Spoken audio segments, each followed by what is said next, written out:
In this section, we will learn how to handle some of the more detailed questions an interviewer might ask you. The interviewer is going to want to know more about your experiences and skills.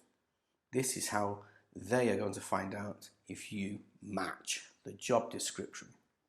Now, there are lots of ways they can ask you about these experiences, but the key for you to understand is that with proper planning, you can deal with these types of questions no matter what way they are asked. Let's take a look at some of the types of questions you're going to be faced with. So, can you give me an example of when you've had to lead a project to a tight deadline? That's a classic question. Have you ever had to deal with a difficult customer? Another classic question. What's your greatest achievement? What's your greatest weakness? Tell me about a time when you made a mistake. And have you ever failed to meet an objective? So these are all different styles of questions, but they all want to know one thing. Do you have an experience or a skill that tells the interviewer that you are a match for the job description? And that's it. They can all be answered in pretty much the same way because you have done all of this preparation work in About Me and the Role sections. And the best way to give a strong answer which is simple, authentic and relevant is to use what's known as the STARS structure. You've probably heard of it.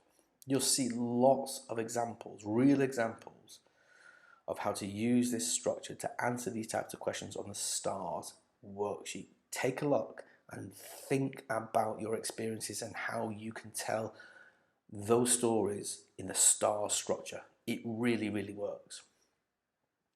So this STAR methodology is a structured manner of responding to what are known as behavioural-based interview questions.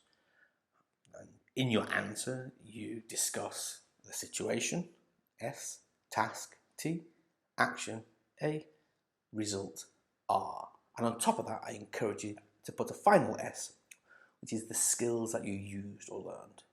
So the situation is, describe the project, describe the backgrounds to a meeting, a presentation, where there was a specific problem that needed solving.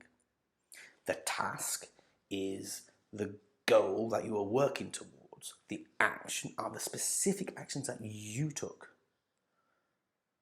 to deal with this situation, to reach this particular goal. What specific steps did you take? And then result describes the outcome of your actions. And you should be really confident in this part. You should be taking credit for your behaviour and for your actions. This is the key part. And finally, you should wrap up the question with a brief discussion on the skills that you deployed or even learned during this particular activity. The good thing about STARS is that you can also use this structure to answer even negative sounding questions such as what is your greatest weakness or have you ever failed to hit a deadline. So keep to the structure of STARS, keep it brief and factual, keep the English simple.